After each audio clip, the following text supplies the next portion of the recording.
Yo, yo, yo guys, check. Kamusta kayo mga idol? Kamusta ang araw nyo ngayong Father's Day? So ayan, mag-update tayo ngayon.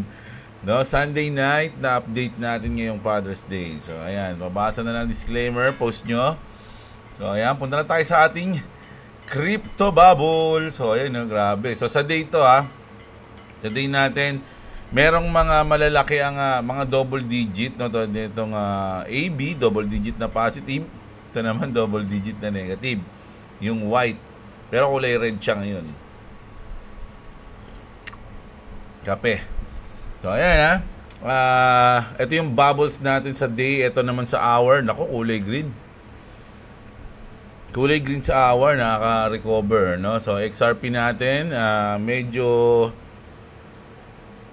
wala to, no? Alam nyo mga lods, ako nakikita ko na baka mag-drop tayo. Ang ano ng ano ko ang sama ng pakiramdam ko dito sa chart natin lalo na sa Bitcoin. Feeling ko magda-drop Oh? Feeling ko magda-drop yung Bitcoin, no? At syempre hahatakin niya lahat. Parang ganun yung nakikita ko dito sa chart mga idol no? Pero tignan natin kasi depende pa rin yan sa mangyayari sa FOMC sa Thursday ng madaling araw. Ayun yung nakikita ko lang magda-drop. Sa tingin ko nga tatamaan na tong ating lock profit and then baka bumaba pa to ng mga 1.6 ganun, no? Baka lumampas pa bago siya mag-up, no? Pwede rin namang umangat muna siya. Kunin niya muna yung liquidity dito bago siya mag-drop dito, yan, tapos saka siya magda-drop ng malalim. Parang ganun. So mag-ready kayo, mag-ready lang kayo. Hindi ko sinasabing to mangyayari yun. Pero once na mangyayari yun, dapat meron kayong pang-bodega, no? So tayo nag-iipon lang tayo muna ng pang-bodega ngayon. Hindi tayo nag-DCA ngayon Sabado, mga idol, no? Kasi nga naisip ko baka mag-drop siya. So hindi ko muna siya ibubodega. Tuloy lang tayo ng ipon, no? So edi magiging doble na siya next Thursday o next Saturday kung sakaling ibubodega natin, di ba? So ganun lang. Sa tingin ko lang naman 'yon. Hindi ko sinasabi pwede mangyari. Pero ayun lang yung nakikita ko diyan. Pero hindi ibig sabihin na mawawalan ka ng loob. Ako, mawawalan ng loob. Hindi, mas matutuwa pa ako dun. Kasi makapagbodega pa tayo sa baba, no? Ganun lang yun. So punta muna tayo sa mga trending news. Refresh ko lang tong bricks sa ilang oras na to dito. Baka may bago ng news. So ayan, 2 hours ago, Iran officially opens underground metro station and parking lots as bomb shelters, preparing for war. Nako. Yung Iran to so yung mga metro station tsaka underground nila, gagawin na nilang tawag dito shelter, bomb shelter. Israel's Haifa oil refinery pipelines have been damaged with several facilities shut down following Iran strike. So nagkakapuruhan na sila mga idol no? Talaga ang lalakas na ng kanilang mga, ito yung nakakatakot na news Iran says it's time to withdraw from the nuclear non-proliferation treaty, no? So kasi paalam ko may kasunduan yan, no, yung mga bansa na bawal gumamit ng nuclear. Bawal yun. Bawal sa kanila yun, mga lord, sa pagkasunduan nila yun. So parang ayaw nang sumali doon ng Iran kasi parang gusto nila gumamit. Parang ganun lang, basic explanation, no? At parang nagpaparamdam na sila. Mukhang totoo itong Iran mukhang totoo, mga idol, no? Ano kayang sagot ng Israel dito? Sabi dito ng the Kobieski letter, Israeli officials calls on the US to join Israel in their attack against Iran, no? So parang hinihikayat ng Israel na sa USA na, uy, tulungan nyo naman kami, diba? Allied tayo, tulungan nyo naman kami. Parang tulungan nyo na kami umatake. Kasi once na mangyari yun, marami na makikialam, no? Mas maganda kasi, kumbaga sa away magtutropa, ano lang to sila lang walang makikialam one on one lang, ganun. So pag may nakialam dyan, marami nang sasali, no? A White House official now confirms that Israel has asked the Trump administration to join the war per Axios, no? Per Axios ata ba sa dyan, no?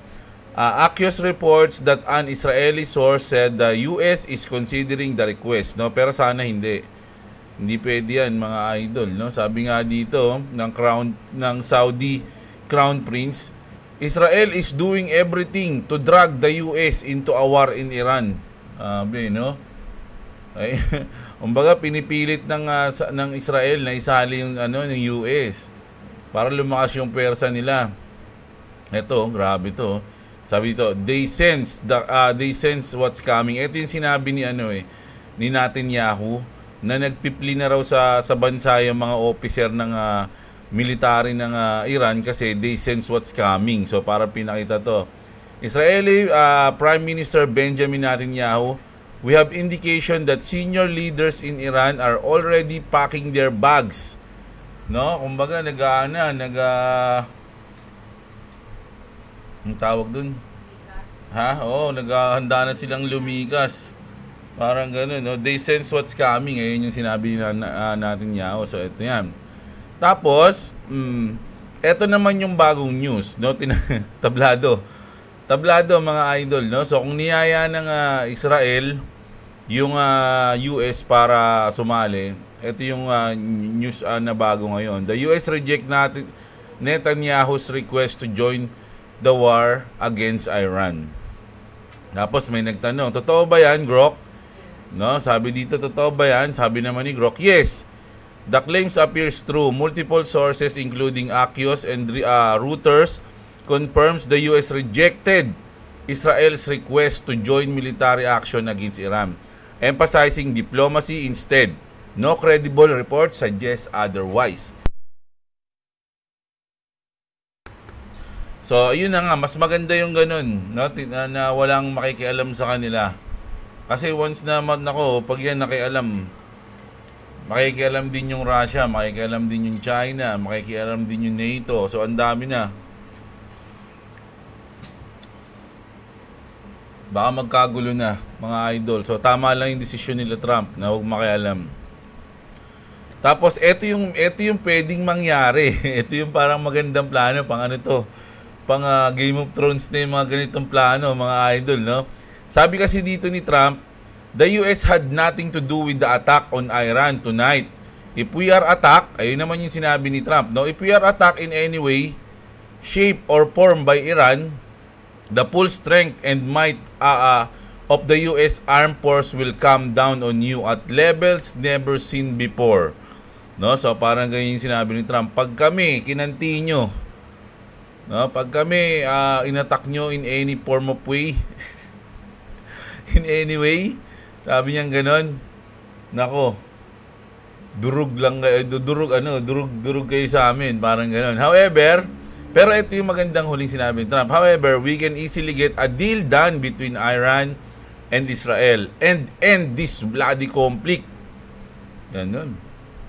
No? Ayun sinabi ni Trump. Pero sabi dito ni Jacob King, ito yung pag ginawa ng Israel to, nako. Sabi niya rito, ganda na sinabi niya rito, I won't be surprised if Israel stage an attack on American soil.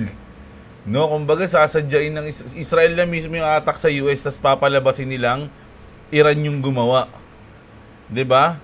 Oh, designed to look like an Iran operation to lure America into this war. Nako. Mahirap 'yan. Siguro naman kung sakaling may umatake sa US, hindi agad basta-basta mag-aano yan. Kumbaga magkakaroon pa siguro ng investigasyon 'yan. Kasi hindi naman biro yung magiging desisyon nila eh. 'Di ba? So pero ang galing nun nung sinabi dito ni Jacob King, no? Gagawin ng Israel. Papalabasin nila na Iran yung umatake pero sila pala. So para kumampi na sa kanila yung US o tulungan na sila sa pag-atake sa Iran. Ang galing nun. Antindi.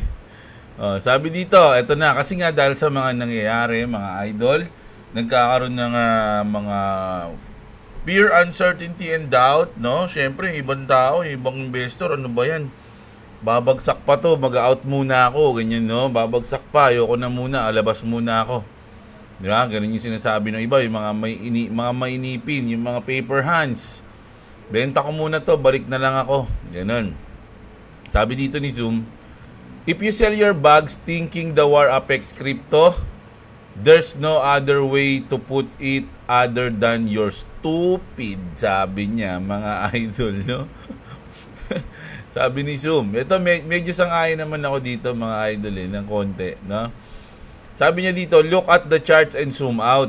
Crypto doesn't care about war. Short term, maybe a little dip, no? Sa short term. Long term, walang epekto. Kung titignan mo, pag sinum out mo, history pa rin, nagre-repeat lang. Diba? Hindi siya talaga naapektuhan. We're in a bull market. Wave 5 coming soon, sabi dito ni Zoom. So dito medyo ako dito, medyo sang-ayon ako dito, no? Kasi pag sinabi naman kasing bull market, pag bull market na mga idol, tas kakapapasok, wala ka na. Hindi ka nakikita, no? Ganun yun eh. Paano kakikita? Bull market na, bumibili ka sa taas na.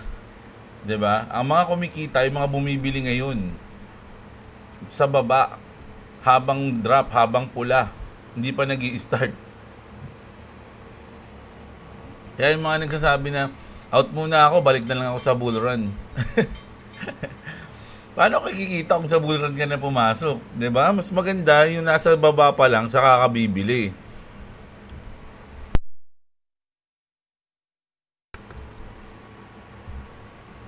Diba? Tsaka doon ka magpa-positive ng malaki. Kapag sa baba bumibili ka and then nag-bull run, doon paldo saka ka mag-out. Hindi yung mag-out ka sa bear, babalik ka na lang sa bull run saka ka bibili. 'Di ba? May ipit ka na kapag nag-drop na ulit kasi hindi mo na nabenta kasi kakapasok mo lang eh. 'Di ba? So ganun 'yun. So basahin natin ulit. Ulitin ko lang, no, para sa mga malulupit nating idol. If you sell your bag thinking the war affects crypto, there's no other way to put it other than your S. Look at the charts and zoom out. Crypto doesn't care about war. Short term, maybe a little dip. Long term, nothing. We're in a bull market. Wave 5 coming soon. So, ayan yung sinabi niya. So, medyo sang-ayon ako dyan, mga idol, no? At eto naman, sabi dito, Bitcoin Maxi, no? Ito na, Bitcoin Maxi na to. Bitcoin Maxi Jeff Booth admits Bitcoin will fail if it's only sees as a store of value and not used for daily payment. The future isn't Bitcoin, it's XRP, sabi ni Zaif. Build for utility, real payments, real speed, real value. It's takeover. It's only a matter of when, not if, no? Ayan yung sinasabi niya. So play lang natin to kung tama ba yung sinabi. Baka mamaya mali naman yung caption ni Zaif sa sinabi ni Jeff. Which is that if Bitcoin does not become a widely used medium of exchange, then it will fail. So is this the biggest threat Bitcoin faces? And as Bitcoiners, how can we take action towards this end? Use it. Use it. Ayun sinabi ni Manong, no? Anong gagawin natin? Sabi ni Jeff, kasi kung store of value lang, it will fail. No? So ito ba yung pinaka-threat sa Bitcoin? Ano ba yung dapat natin gawin? Sabi ni Manong, use it. Ganun. So ang tanong, sino gagamit ng Bitcoin? 'Di ba? Ganun 'yun, no? Pero ngayon, di natin alam, no? Kasi kung sabi nga nung iba kasi talagang magiging matindi yung Bitcoin kung sa XRP Ledger sila tatakbo. Doon sila gagala, magtatrabaho, no, sa XRP Ledger. Pero hindi natin alam kung gagawin nila 'yon. So abangan na lang natin. Eto, napanood ko na to dati. Isa to sa mga reason din eh. Kung bakit ito yung isang reason kung bakit ako bumili ng XRP dati, wala pa akong alam sa XRP noon. Pero kilala ko na si Robert Kiyosaki dahil nga sa libro niya na Rich Dad Poor Dad, no? Sabi dito ni Bandel, a while back, we had the rare opportunity to speak with Robert Kiyosaki discussing XRP, BTC, and gold and silver. Ito yung mga panahon na nasa 0.50 pa lang si XRP. No? Ayun yun, yung sinabi niya, yung usapan nila dito. So, pakinggan natin. The point here is everybody listening, the question is, what are you doing? What are they doing? You know, I get so frustrated. I think this is the biggest bargain of all. It's silver. It's about 35 bucks for the thing. I remember I was paying $50 for this thing. Silver yun, mga idol na hawak niya. So this is still undervalued, but people would still rather save this. I know. That's how. So, mas gusto raw ng mga tao yung pera, yung fiat, no? Which is yung napiprint lang anytime, hindi yung silver na kung ano lang yung namamind. Kumbaga, hindi siya ganun kadaling makuha, no? That's how brainwashed they are. I'm going, can't you guys see what's happening? No. I was told to save this. Well, why don't you save silver? Why don't you save XRP, Bitcoin? Why are you saving this? Oh, ayun yung sinabi niya. Ba't mas gusto niyo yung fiat, no? Ba't di kayo mag-save ng XRP, ng Bitcoin? Kasi una niyang sinabi XRP, eh. Ha? Silver. Why don't you save XRP, Bitcoin? Why are you saving this when you know they're printing trillions of it right now? Yeah. So, ayun yun, mga idol, no? Sabi nga doon sa, si Robert Kiyosaki nagsabi nun eh, bakit ka mag-iipon ng bagay na piniprint lang nila anytime? Diba? Parang ganun, sinasabi niya. Yun yung fiat, mga idol, no? Yung pera natin. Tapos, eto naman, ang pinakita ni, ayan, ni David Schwartz. Isa to sa reason kung bakit sa tingin ko magdadrop eh. Pahiwatig ni David Schwartz, mga idol. Nakalagay dito, farewell Singapore. Na? So, sinabi dito ni Edo Parina, I don't want to sound pessimistic, but those are definitely red candles. No? At malaking red candles yan, mga idol. No? Baka bumagsak talaga o mag-drop talaga tayo. So, abang-abang tayo dyan. Isa yun sa yung mga ganun, kung sakaling mangyari man yung malaking bagsak or isang bagsak na malupit, it's either next week, next month, we don't know. Ayun yung pinaka last chance na siguro yun, no? Ayun yung pinaka bibigyan ka ng pagkakataon, no? Isa pang pagkakataon para makapagbudega ng mababa. Parang gano'n yung bago man lang lumipad yung market, no? Sabi nga ni kasi kapag lumipad na yun, wala na, magre-request ka na bumaba yun ulit. Di ba? Baka hindi ka nabigyan. Sabi mo, bigyan mo pa ako ng pagkakataon para bigyan ka ng pagkakataon na bumaba ulit. Di ba? So, grabe yan, mga idol. Tapos, eto naman. So, eto kasi, hindi ko alam ano ba to? Year ba to? Months, 3 months kasi to. Ay, 3 million ba to? 3 months. 3 months ata to eh. Yung chart niya.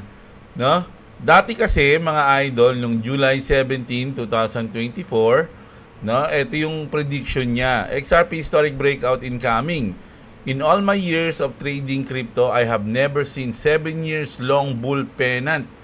We might be about to witness one of the most significant breakout in crypto. So, nahulaan niyo yun kasi lumipad nga, no? Ayun yung ang laki ng candle, parang God candle yan. So, sabi niya ngayon naman, no? Ngayon naman, sabi niya, post niya, XRP has been consolidating for 7 months since it pumped 700% after breaking out of the 7-year pennant, which I predicted. Sabi niya, ito yun yung nasa baba. It has now reached the end of its healthy consolidation period. So, tinuturing niyang healthy consolidation ito, no, yung mahaba nating consolidation, mga idol, no? Ito yung ayan, ang haba niya, no? 7 months ba? Ano ba to? Oh, December eh, oh. December ano ba to? December 1 kasi to eh. Kasi December to, tandang-tanda ko yun, birthday ng best friend ko yun. Sabi ko, ngot, tangina, umataw si umataw si XRP. Sabi ko sa kanya, December to yun eh. Yan. So, December January, February, March, April, May, June. So 7 months, tama siya doon, no?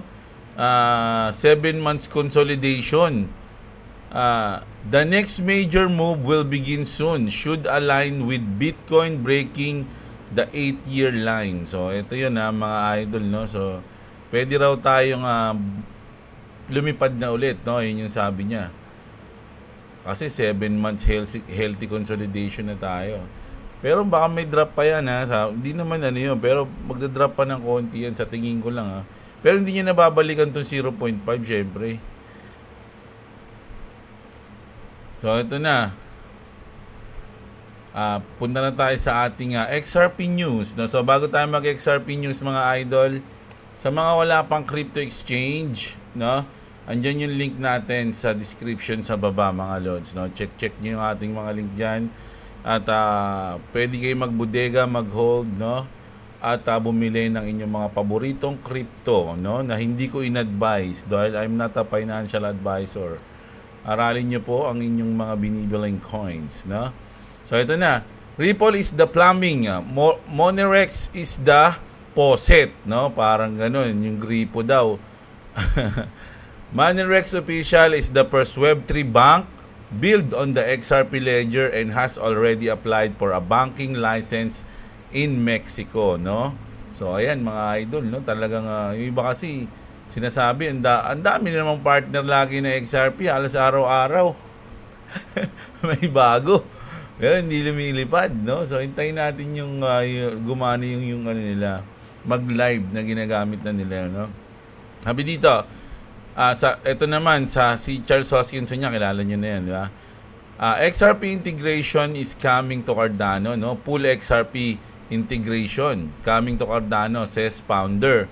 Charles Hoskinson hints at full XRP integration into Cardano plus RLUSD, the DeFi features, Lace wallet support and Glazer drops, no? So para lang patas, no? Hindi lang XRP, pati alam ko may mga news na si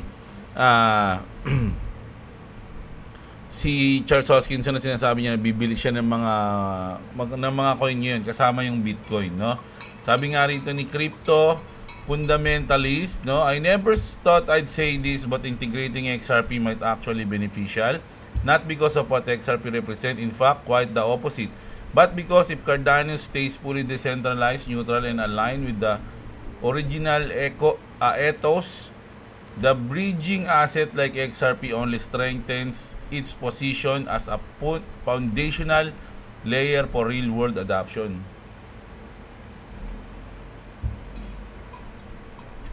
Tapos, ang lupit nito mga idol. Kilala niyo ba yung mga tao dito?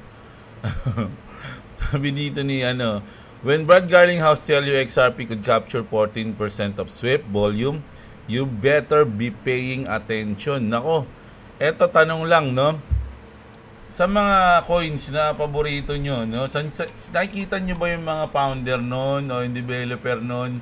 Nakasama yung mga talagang leader ng iba't ibang, kumbaga mga big time leader talaga, eh. 'Di ba? Doon ako naano sa XRP, mga idol, eh. Kasi hindi biro yung mga nakakasama ni Brad Garlinghouse, eh. 'Di ba? Ibig sabihin, hindi rin biro yung pwedeng mangyari. Kumpara mo sa mga ibang coins na may promising naman talaga, pero iba pa rin yung mga nakikita natin sa news sa XRP. Parang sobrang big time nung pwedeng mangyari, di ba? Ito yung mga yan. Ito, kilala niyo na ito, si Christine Lagarde. Ito yung talagang, kaya pag ini-interview to tungkol sa talagang parang, gusto niya yung XRP o yung Ripple, ganun, no? So, ayan, no, kilala niyo na yan, no? Head of Fintech Office Bank Indonesia, si IMF. Ito naman, SWIFT, Chris Church, Chief Executive Americans and Global Head of Security, SWIFT. Si Rabi Menon, no? So, puro malulupit to. Mga idol, hindi ko na kailangan basahin lahat. Kilala niyo na siya. Ito yung alam niyo kung sino yung pinakamalupit dito na tao. Ano lang yun, low-key lang siya. Hindi si Brad Garlinghouse. Si Girl. Girl yun, nasa likod. Ayan si ate, oh. Mahihayin kasi yan, pero siya yung leader na mundo. Yan lang siya sa likod, no? Hindi siya, ano, hindi siya nagpa-picture. Ay, nagpa-picture siya, kaya lang malayo siya. Ayaw na yung mamukhaan siya. Siya yan, nasa likod eh. Siya yung pinakasikat.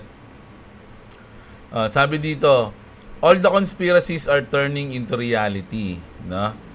XRP is set to eat a chunk of SWIFT, confirmed by Brad Garlinghouse. USDC coming to XRP ledger. Financial giant quietly stacking millions of XRP. It's happening, sabi niya, no? So, ang gusto ko lang ipayo ngayon is relax lang mga idol, no? No, kapit lang. Okay, masyadong mainip. Mas maganda nga ngayon na kasi alam nyo kung pag lumipad na kasi yung XRP, wala na. Marami nang mapupomo, no? Kumbaga, yung pwede mong bilhin sa halaga ngayon na $2, hindi mo na siya mabibili ng ganun pag lumipad na si XRP. So baka pag nasa taas na si XRP, ipagdasal nyo na baka maisip nyo na, kaya pagsisihan nyo na dapat bumili ako ng mababa pa, ganito, ganyan, no? Sana, bumaba pa ulit siya sa ganitong presyo, ganyan. 'Di ba? So, hindi na yun mangyayari, mga idol, last na to. O kaya, hilingin nyo na, sana humaba pa yung panahon na nababa pa si XRP para makapagbodega pa ako hanggat kaya ko. 'Di ba? Parang ganun. So, pag lumipad na kasi yan, wala na, no? Pag na-print na yung God candle, wala na, mga idol. Hindi na bababahin ng ganun yan. Depende na lang sa bear market na siguro. Pero pag lumipad na yun yung taon, yun na yun, mga idol, no? So, sabi nga nila, ilang beses kong sinasabi, no? Kung alam mo kung yung utility mismo ng XRP, yung kaya niyang gawin, hindi mo siya ipagdadasal na lumipad. Pagdadasal mo siya na bumaba para hanggat kaya mo magbodega, makapagbodega ka pa. Kasi pag lumipad na, wala na yun, mga idol. So, ayun yung ating malupit na news ngayon, no? Pero sana, itong nangyayari sa BRICS, no? Matapos na to, sa BRICS tuloy, sa Iran at sa Israel, no? Sana matapos na, mga idol. Ngayong linggo, magiging volatile, mga lods, Baka isipin nyo, hindi naman tumataas or something, sabihan ko na kayo. Magiging volatile ngayon. Pwedeng tumaas baba, taas baba ngayon, mga idol. Kasi, Monday wala yan. Siyempre wala, June 16. Hindi pa magbasa ako ng comment eh. Tuesday, meron tayong retail. Wednesday, unemployment claims. Thursday, ito na yung sinasabi natin na halos magkasunod pala to, 8:30 ng gabi. Tapos maya-maya lang, cut rate na, fundamentals rate pala, sorry. Tapos magsasalita na si Jerome Powell, no? Yung 2:30 yung press conference na to, madaling araw. Magkasunod lang halos to. Mga idol, mahaba-habang trading to. Naku, sana manalo tayo dito para makapagano tayo, makapagdagdag sa bodega natin. So, magiging volatile to simula Tuesday hanggang Thursday. Mga idol, no? So, yan, ingat-ingat lang tayo. So, punta na tayo sa mga comment nyo and bati-bati. Oy, siya nga pala. Salamat dun sa ayaw kasi magpabanggit ng pangalan eh. Salamat sa nagpadala ng Gcash sa akin, mga idol Thank you, no? Na-appreciate ko yung mga ganyan. Siyempre, isa yun sa mga gasolina natin para sa pag-update natin every day, no? Salamat sa nagpa-Gcash. Ayaw niya na magpabanggit ng pangalan niya. So, maraming salamat. Siyempre, sa mga super thanks din. Mga idol, mga nag-super thanks, na appreciate natin yan, mga idol. Maraming salamat sa inyo, sa tulong nyo sa channel natin. So, ayun na. Bati na tayo. Si Aldrin Matalog, shoutout sa'yo, idol. Happy Father's Day din sa'yo. Kung may anak ka man, o father ka man. Or Happy Father's Day sa papa mo na lang. Ayan, ganun. Hindi ko kasi alam kung father ka eh, no? Sorry. Nauna nagtago yan natin Yahoo, nagtago sa Grace. Anong Grace? Baka Grace. Ano ba yun? Grace ba? Si Elino. Hindi, nung pinuntahan niya yung mismong binagsakan, may news dun dito sa X na pinuntahan niya. Hindi ko na sinama kasi maraming mga graphic na na picture, no? Baka ma-restrict tayo. Si Jeffrey Tan, ayan, happy Father's Day, boss. Jeblo, more power to your channel, and to Donald Trump, happy birthday, Uncle. Ayan, love you, Zion Tan and Josephine Tan. Papa loves you. O yan ha, si Jeffrey Tan. Happy Father's Day sa iyo at shoutout sa iyong mga anak ni Zion at si Josephine. Ayan, love na love kayo ni Papa nyo. Si James Reyes, shoutout sa iyo, Idol. Idol, okay ba yung SPX? Naku, hindi ko... Wala akong idea dyan, Idol sa SPX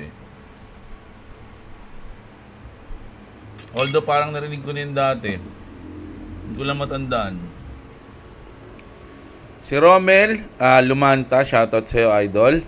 Good day, Lord. Sumabot na rin ang World Coin dito sa atin sa Caloocan, sa District 2. Kumukuha na sila ng mga tao. 12 months ang bayaran sa bawat tao. 1.5 per month daw bigayan. Wow! Ang laki naman dyan sa inyo. Alam nyo ba, di ba, from 5,000 to 8. Alam ko, unang sa Bulacan ata, mga nasa 8,000 ata something o 5,000. Ganun. Tapos bumaba. Tapos meron ako mga kakilala, nag-ano sila sa ganito, sa WorldCoin. Magkano lang sa kanila? Hundreds lang. O, tas ngayon, ito, 1.5 per month. Naku, ang tindi nyo na. Iba-iba. Depende sa barangay kung anong trip ng kung gaano kalaki kumat kung yung mga barangay. Doon yung presyo ng makukuha nyo. Si Kane yan si Kane. Si EJ Cantilep. Sarap sa mata kapag Israel naman ang inaatake. Oy, Idol, wag pangit yung ganyan, no? May mga inosenteng tao na dadamay. Dapat hindi tayo nagiging masaya sa ganyan, mga Idol. Imagine kung tayo paulan na ng China ng ganun. Tapos maraming natutuwa. O, di ba? Nakakainis yun, mga lodi. Sabi nga nila, kung ayaw mong gawin sa'yo, huwag mong gawin sa iba. Or huwag mong hilingin na mangyari sa iba, di ba? Patayin. Patayin ang competition sa crypto exchange. Dapat Paymaya at Gcash lang pwede mag-trade. Yung lala kasi dito sa atin yung mukha talaga ng corruption nasa Pilipinas mga idol. Kaya yung mga Pinoy dapat talaga maging kayo, masinop. Dahil sa ako simula nung kailan ba yun, alam ko pagkatapos ko mag-college ayoko na-realize ko na yun na hindi na ako sa eto pa isa. Simula nung alam niyo nung nag-pandemic, mga idol, di ba? Tawag dito COVID-19. May mga ayuda. Tapos minsan ahatid yung mga ayuda sa bahay-bahay, tapos minsan pupunta rin sa mga barangay, di ba? Ganun, pipila, something like that. Bibigyan kayo ng mga number or ano ba yun? Nakalimutan yung mga binibigay. Pero dito sa amin, sa bahay ko, wala akong ayuda na tanggap kahit isang beses. Wala. Mga idol, simula nung pandemic. Kasi nga daw, tinanong kasi yung mga yung kung anong trabaho ng ganyan, trabaho ni mismo. Ako wala akong trabaho nun kasi sa shop ako nun pandemic, di sarado yung shop ko. Pero si boss, syempre sa government kasi nagtatrabaho si boss Teacher si boss So, nangyari, dahil sa government siya nagtatrabaho, dahil doon, hindi kami kasama sa ayuda. Ang kulit nga nun Pero syempre, may mga tropa kasi din tayo sa mga barangay, di ba? May tropa rin tayo, may mga brad tayo doon. Inaabutan yung mismong na lang nila yon, parang aabot na lang nila ng ganito. Tol, ito, ganyan yan, aabutan na lang sa amin. Pero minsan, pag binibigyan niya ako ng number, alam ko medyo wala ng pandemic nun pero may bigayan pa rin ng ayuda. Binibigay ko na lang sa mga doon sa mga ibang may kailangan. Yun yung dati nung sa pandemic. Pero nung umpisa kasi ng pandemic, nung talagang walang pwedeng lumabas, wala talaga kami kahit na may pambili ka kasi, hindi ka naman saan ka bibili. 'Di ba? Kahit na may pambili ka, saan ka bibili? Sarado rin mga tindahan. So, ang aasahan mo talaga yung i-deliver sa inyo. Doon ako na-visit nyo kasi wala nag-deliver sa amin. Lumalabas talaga ako Hindi ako nagpapapigil Tigsulo ko Ayan, napunta tayo sa go. Ba't ba ako napunta dun? No? Dahil dito sa local exchange. Si Cardo Dalisay. Junel Nahel, shoutout sa inyo. Parson, ayan, shoutout. Ano kaya pa-birthday gift ni Elon kay Trump? Ayan, isang malupit na robot. Si Lisa Yonson, ayan, salamat idol Happy Father's Day din sa iyong mga kamag-anak. Si Clavis, gusto yata magpugad ng agila dun sa book ni Trump. Si Clavis, Scammer Revenge yata yung title ng YT nung sinasabi mo, idol. Kasama din niya yata sa group niya si Mark Rober. Si Mark Rober naman, yung tinatarget niya is yung mga magnanakaw na delivery package sa harap ng bahay. Glitter part bomb yung ginawa niya. Trap nila doon sa mga porch pirate at online scammers, no? So, ang dami rin bis ng mga ganyan. Tsaka ang gagaling din kasi talaga nila, no? Nakakatakot yung mga ganun, mga idol yung kaya kanilang mahak. Si ganun di ba? Pa-ultimo yung mga webcam na access nila. Nakakatakot yun, mga idol. Tsaka, paano kaya nila nagagawa yun? Ang galing no, kung kaya mong gawin yun, no? Effective yung pagkakiliti niya dun sa kalaban. Lumuwag yung lock. Ito, si Spider Pig. Yung YouTuber na yun, Scammer Pay, Backboss. Oo nga, parang ngayon nga tayo, yung blondie buhok. No? Dali, iinit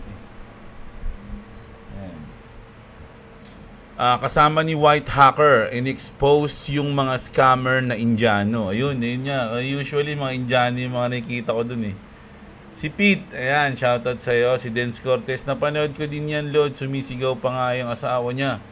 Sabi ni Idol. Big happiest Father's Day, Jeblo, at sa lahat ng father dito, comment section ng channel ni Jeblo. Yun, salamat sa iyo, Joby ka. Happy Father's Day talaga sa lahat. 19.88 million Bitcoin is already mined as of today, sabi ni Polonsky. Si Peter Parker. Uy, pati si Spider-Man nagnonood sa akin. Si MRWN, yung vlogger hacker idol. Hindi, marami kasi talaga. Maraming mga vlogger na ganun Yan ang sinasabi na buy the bear, sell the bull Bitcoin strategy. Ayan. Lando Jr., boss, good morning. Ask ko lang, okay lang ang Tangem wallet. Iniisip ko mag-store kaso the application siya. Secure ba ito? Lahat niya, sa akin pag tinanong mo, so yung tatlong sa akin lang kasi alam ko hindi ko alam yung ibang cold wallet Ang familiar lang ako is yung Trezor, Ledger, tsaka Tangem. So para sa akin goods naman yung tatlo na yan. No, goods naman yan, idol. Latio. Ang iba ayaw pa din umuwi sa Pinas na nag-work sa Israel kasi ang hirap makaalis bilang OFW sa Pinas tapos sa abroad matutustusan mo pa din pangangailangan mo at ng pamilya mo sa Pinas. Pero pag uwi daw nila as in wala na daw talaga. Ang alam ko sarado yung airport sa Israel. Mga idol, nakita ko sa news, no, sa mamaya nakalimutan ko yung pangalan ng news na sa Facebook kasi pinapalo Sinabi sa akin ng brad ko na nasa Israel. Sabi niya, follow mo to tol para alam niyo yung mga tunay na news dito sa Israel, sabi niya. So doon nakita ko doon na sarado yung mga airport doon. No? Tsaka tama yan, no? Kahit na may nangyayaring ganyan sa Israel, ayaw hindi talaga makauwi yung mga ayaw nilang umuwi, okay lang sa kanila, kumbaga sasabay na sila. Kaya nga bilib ako sa mga OFW natin mga idol dahil tinitiis talaga nila. Kanji Putago, happy Father's Day, Boss Jeb. Watching habang tambay sa Saudi. Ayan. Oy, hindi sa Dubai pala yun. Sa Dubai yung may building na nasunog Kaya lang pag piniplay ko nawawala, hindi ko na binalita Si Glendel, Tagud. Happy Father's Day din sa iyo, Kanji. Si Glendel, XRP is organic. Ayan, shoutout idol. Si Ninoy Taduran, shoutout. Si Dol Pansero. Ay, Father's Day din sa'yo, Idol. Si Salad Channel. Lods, may lock up ka ba sa Picoin mo? Hindi, ang tagal na nga yun. Pwede ba tanggalin yung lock mo doon? Hindi ko alam yun eh. Hinahayaan ko na lang yun eh. Idol, tulungan mo nga ako doon. Magaling ka ba doon sa ano? Sa Pi? Hindi ko alam yung lock ko doon. Alam ko nilak ko yun eh. Tapos, wala, nakalimutan ko na. Basta pag ino-open ko na lang yun, parang pinipindot ko na lang yung mine, yung everyday, yun lang. Nasa ano na ata yung Pi ko eh. 1,800 something. 50, 60, ganun. 1,860 ata, ganun. Salad match. Tulungan mo nga ako dun sa Pi ko. Kung XRP is may burning, yung AXS may burning din, di ba? Kaya ang supply niya nababawasan. Opo, no, ganun din po yun. Yung, ano yun? AXS. Yung AXS, alam ko, fix lang din yung, ano niyan eh, yung supply ng AXS. Hindi siya unlimited, no? So, goods din yun. Kaya goods din yung AXS eh. Kung talaga magtutuloy-tuloy, isa sa magandang hawakan yung AXS. Si Degsen Channel, ayan, shoutout sa'yo, Idol. Si Moso Nilonggo, sa'yo din, Idol. Happy Father's Day. Jonathan, Happy Father's Day din sa'yo. Si Joseph Berdin, ayan, si Phil Habis. Yan, Happy Father's Day din sa'yo. Salamat, Idol. Si Maymay Nimo, boss, parang mas okay yung Idol kaysa utol or kapatid. Sige na nga, sanay din ako dun eh. Si Master Pitts, ayan. Meanwhile, InfraWatch banning local exchanges, no positive ongoing crypto adoption. Tapos, papatulong sa Binance, makapal ang PES. Makapal ang PES, no? Mga Idol. Si JC, Happy Father's Day, boss. Sana pumaldos na sa XRP nang makapag for goods na, sabi ni Idol JC. Father's Day sa lahat ng tatay. Inabot na ata yung support mo. Hindi pa, Idol. Hindi, tsaka ano siya, lock profit to. Pag ito inabot, kasi di ba ngayon 8.5 yung profit ko. Pag yan inabot, magiging 100 USDT lang yung magiging profit ko. So mga nasa 5, 6, 5, ganun lang yan. Basta mga ganun. At least may profit pa rin tayo na $100. Pero sana nga hindi siya abutin, pero sa tingin ko abutin to. No, kasi talagang babagsak to sa tingin ko yung mga idol eh. Tapos si Kim Alvin Mapoy, ayos bossing era na. Nako, hindi ayos yun, Idol, no? Medyo mahirap yun. Pag sa atin nangyari yun, wala talaga, agad tayo. Wala nga tayong panlaban eh. Baka tiradorin na lang natin yung mababagsak. Idol, okay lang ba kung kay ChatGPT lang ako nagbibigay sa crypto, especially XRP? Pwede naman, no? Ba't di ka na lang kay Grok? Pwede, pero okay lang, pares lang, ewan ko. Ba, nasa inyo naman yan, kung saan kayo komportable, Idol. Si Meowsy, si Mark Pass, yan na ba pinaka-low ng XRP, boss? Hindi ko alam, Idol. Sa tingin ko, hindi pa eh. Ayan. Si Hello, shoutout sa'yo. Si June Abendaño, ayan, si Robin. Hold lang tayo mga idol, lalo na sa mga XRP holder, sabi ni Mulan on hanggang ngayon. Ayan, si Kevin. Yung sa Cebu Technopark, nahuli na yan ng NBI, Boss Jeblo. Makulit, galing hacker na yan, nasa YouTube, lupit na hack niya. Yung CCTV ng mga scammer na yan, company. Galing nga ng mga ganun eh, no? Parang sa movie mo lang mapapanood yung mga ganun, yung nakapag-hack ng mga camera. No, pwede pala talaga yun. Ibig sabihin, pwede mo rin ma-hack yung mga yung mga stoplight. Dati ginawa yun sa sa, nakalimutan ko yung movie na yun, mga magnanakaw sila. Tapos meron silang meron silang hacker. Ganun yung ginawa. Nung pagtakas nila, kinokontrol nila yung stoplight. Hindaloy ng trapiko. Si Bibo, shoutout sa'yo. Ayan, mula na ng missile. Trisha Joy Untalan, scammer payback load. Sila yung tumutulong sa mga na-scam. O yun. Para protektahan tayo ng foreign exchange, sa totoo lang para sa akin, mas nakakatakot pa ang mga local exchange. Sabi ni Nomer. De La Cruz. Nako, Nomer, pumiyok pa ako. Si Nomer nagsabi niya na, mga idol Scarbox, Scammer Payback Boss. O, yun na nga, sila na nga, no? Si Rusty Cecilio, Happy Father's Day din sa'yo, idol. Si Mike Galardo, salamat, idol. Happy Father's Day din sa'yo. Pag-greet naman po, Boss Jeb, ang bal ko na sila Joan Ibanez Velasco ng happy birthday. Oy, Joan Ibanez Velasco, happy birthday sa'yo, no? Ngayong Father's Day, no? Ang ganda ng birthday mo, Ang daming celebration, ang daming kasabay na nagsi-celebrate. So, happy birthday sa'yo, Joan Ibanez Velasco. Ayan. At, yan, watching from Japan. Ako, sarap dyan. Pangarap kong puntahan yung Japan, mga idol. Sana mangyari. Mary Ann Jose Palucia Martin. Ayan, ano ba yan? wala pang Camel Idol. Shoutout sa'yo. Patrick, always dyan. Shoutout sa'yo.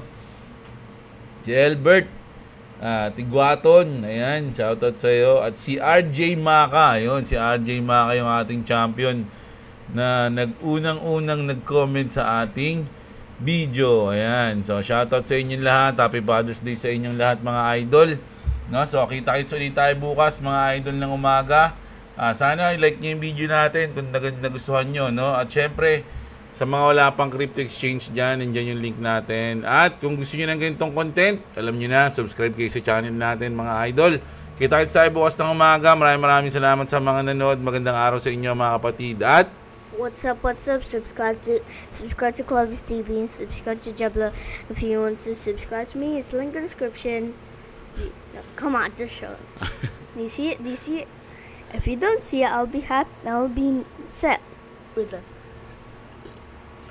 I just burped for a second, but yeah. Again, it's link in the description. And if you don't subscribe to me, I'll be sad. If you do subscribe to me, I'll be happy. So, I'm Batman.